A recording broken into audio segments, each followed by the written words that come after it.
Bonjour Bruno Morel. Bonjour. Alors Anne Hidalgo doit se rendre cet après-midi sur le campement Porte de la Villette. Je rappelle que c'est l'association Emmaüs Solidarité qui a géré ce centre de premier accueil de la Porte de la Chapelle qui vient de fermer. Est-ce qu'on est revenu à une situation comme avant l'ouverture de ce centre en novembre 2016? Si vous voulez, ce qui est très inquiétant, c'est effectivement la réapparition des campements. Le centre de la Chapelle avait permis de régler cette situation avec la mise à l'abri en 17 mois de 25 300 personnes. Malheureusement, ce qu'on voit, c'est oui, près de 2000 personnes. Je crois qu'on n'est pas loin de 1500 Porte de la Villette, 800 sur le canal Saint-Martin, il faut le redire. La rue n'est pas une réponse, n'est pas une solution. Donc ce qu'il faut faire impérativement, c'est faire des opérations de mise à l'abri. Vous savez, l'État s'est engagé et c'est sa compétence dans un nouveau dispositif avec les créations des centres d'accueil et d'évaluation sociale, 750 places. Il faut créer des dispositifs à la hauteur des besoins, c'est impératif. Les conditions de rue sont indignes. On va y revenir, mais Mm. d'abord, je voudrais qu'on fasse un petit retour en Oui. arrière. Qu'est-ce qu'elle a permis, cette bulle, comme on l'a appelé, ce centre de premier accueil de la Porte de la Chapelle? Alors, elle a permis un accueil digne et de proximité. Rappelez-vous, avant, entre 2015 et 2016, 30 opérations d'évacuation, 23 000 personnes qu'on a dû, voilà, dont on a dû s'occuper, et puis les campements se reconstituaient. Depuis l'ouverture, et en 17 mois, un lieu de premier accueil avec la réponse aux besoins vitaux, notamment hébergement, hygiène, santé. Il y a eu un pôle santé, on y reviendra peut-être. Voilà, tout. On pouvait répondre à tous les besoins de la vie courante, une évaluation et une réorientation vers les dispositifs adaptés.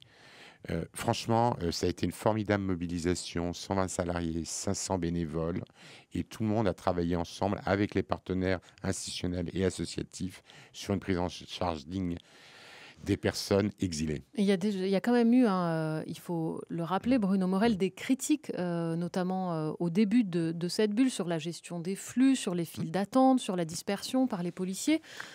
Est-ce que tout ça, ça a été pris en compte? Bien sûr. Vous savez, nous, on avait la prétention de pouvoir apporter une première réponse. D'abord, il y a quand même une question du format. Euh, la chapelle avait 400 places et il fallait pouvoir absorber le volume des arrivées. Et alors il faut le dire ça, il n'y a pas d'effet d'appel d'air. Il y a le même niveau d'arrivée au cours des dernières années. On est à peu près à 80 personnes par jour. Par contre, il aurait fallu que la fluidité du dispositif soit maximale. L'État a fait des efforts pour réorienter vers les dispositifs adaptés, mais c'est vrai qu'on a eu un peu un effet de montagne russe sur le nombre de sorties positives.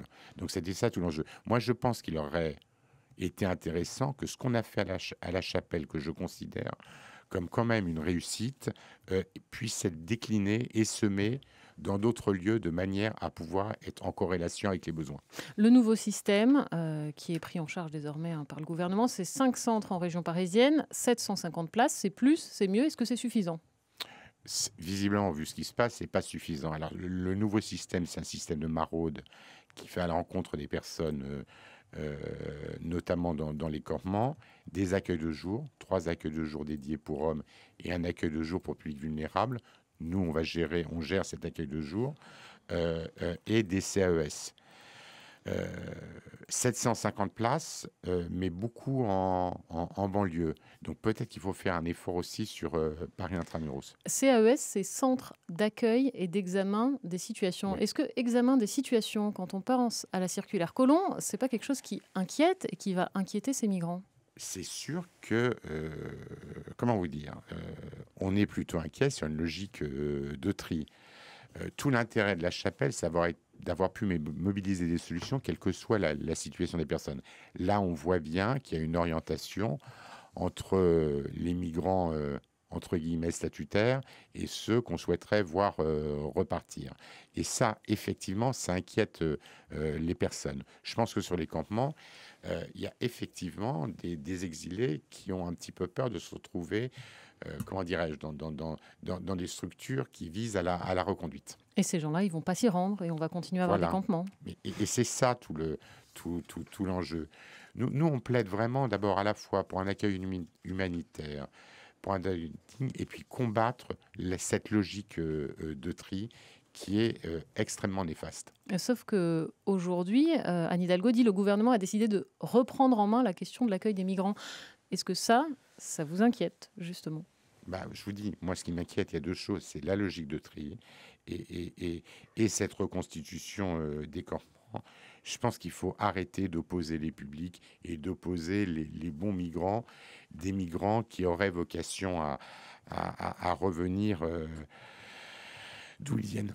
Merci beaucoup Bruno Morel, directeur général d'Emmaüs Solidarité, d'être passé par France Bleu. Bonne journée. Bonne journée.